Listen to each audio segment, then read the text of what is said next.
Hi, we're here with Robbie Smith, Director of Pool-Based Heritage Pet Products, who supply pet, garden and aquatic products. We're here to find out more about how the business has developed and what challenges you faced during the coronavirus pandemic. But firstly, are you local to the area, or? I am, yeah. So I've always lived in Bournemouth my whole life, based in Christchurch. Okay. Yeah. Tell us a little bit about how Heritage Pet Products got started and what inspired the idea in the first place. So it was my father that actually started the business. He started it around about I think it was about 12 years ago. But we were predominantly in aquatics. So he specialised in the Japanese fish koi. Mm-hmm. He's always been a hobbyist. He actually keeps them himself. So he started the business about 12 years ago, sort of predominantly doing that. It wasn't until sort of about 6, maybe 7 years ago that we transitioned into the pet market. Okay. So although the aquatics falls under pets, essentially, it's pretty much sort of its own entity. Yeah. So we sort of went away from the proprietary brands as such, and introducing our own brands about sort of 6 years ago. Yeah. And haven't really looked back since. Okay. So, what would you say is the most rewarding thing about running a company like Heritage? Would you say that it's the fact that you've carried on a business that your father had, or is it? Yes, so essentially obviously it's the family aspect, keeping Mm-hmm. in the family. I actually have my brother working with me as well, Okay. trying to look at sort of developing his career, to potentially work underneath me. But my father and my grandfather, they've always been in mail order, not essentially always pets, other things, so that this is always really ever known. But we've got a great love of animals, so that's pretty much where the business stems from. Mm-hmm. It always helps loving what you sell. Yeah. Yeah. Exactly.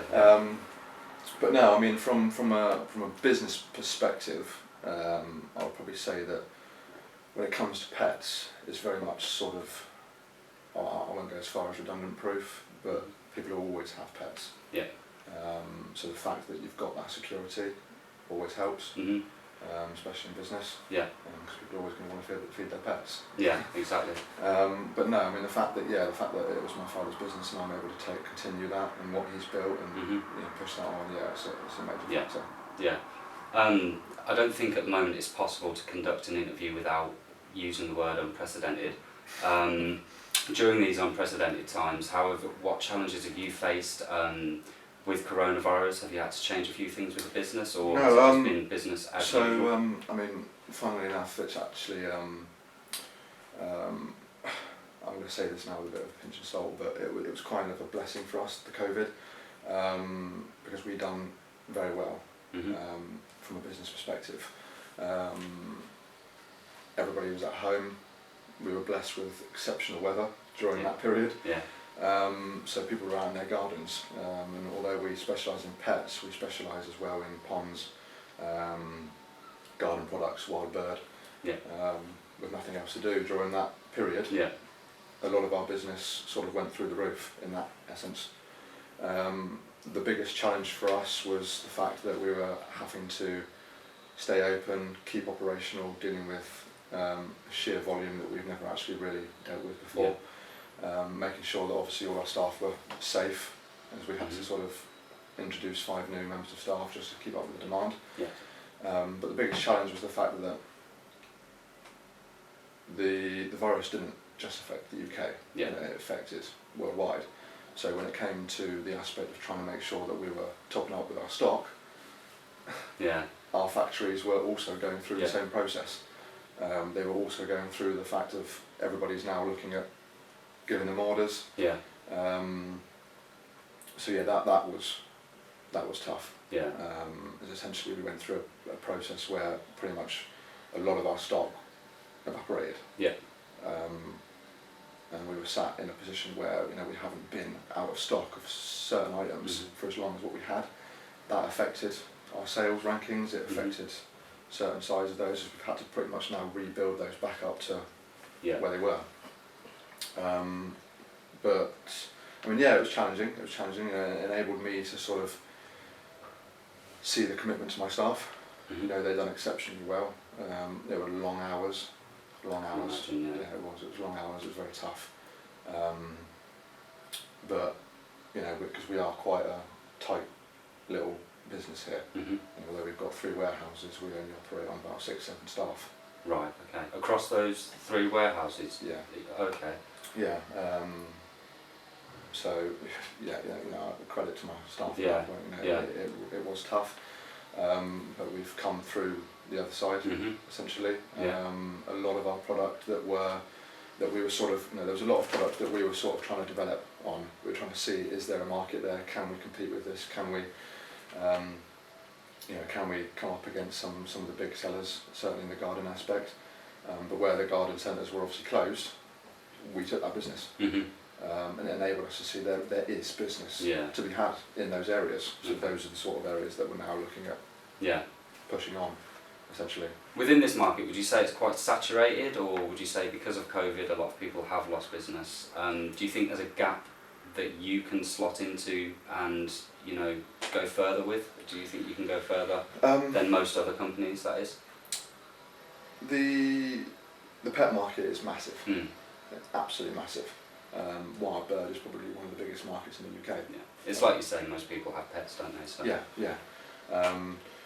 In terms of what I've seen online with some products, there has been a fair few of what I would call our sort of competition online that I can see have been in the same boat as us. Mm-hmm. The trouble online is you've got a lot of people when it comes to the source, the platforms we operate on, whether it's Amazon or eBay, that like to operate on very low margins. Yeah. Because they just want to tick over. They're not actual physical businesses like No. themselves. So it's difficult to try and find little gaps Mm-hmm. that you can try and just push them out of the way. Whether it's, you know, with ourselves, where we've totally taken ourselves away now from proprietary brands. Yeah. And we deal with everything now as our own brand. You know, we've got Heritage Pet Products, which is obviously the business, Aquakoi, which we originally formed as, Yeah. but we rebranded when we transitioned into the pets as Heritage, so that now falls under the Heritage brand. Mm-hmm.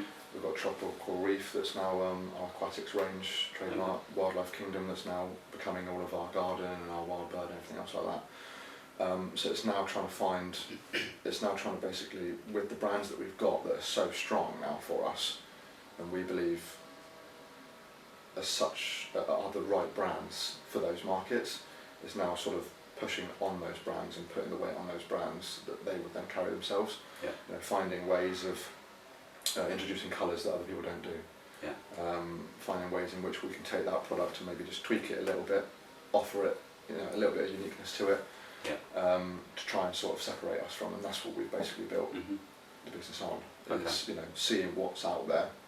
Does it sell? Can we sell it? Can we find it cheaper? Can we, you know, manipulate it a little bit and trying to find better ways of making it? Yeah, that's brilliant, Robbie. Is there anything you want to say about the Heritage brand itself, or is there anything you just like to add? Yeah, I mean, from sort of the perspective of the fact that you'll have this documented now, it's basically just allowing people or letting people know that Mm-hmm. you know, they can get products from a trusted source. Yeah. Without having to go to the likes of your local retailers. Yeah. You know, we provide customers with good, solid products at prices that you expect Mm-hmm. to pay. Yeah. You know, we don't rip our customers off. We believe in good quality, reasonable prices. Yeah. With a brand that you can trust. Yeah. And we're building on those brands now. Heritage Pet Products, you know, people feel trust Yeah. to a brand with that name.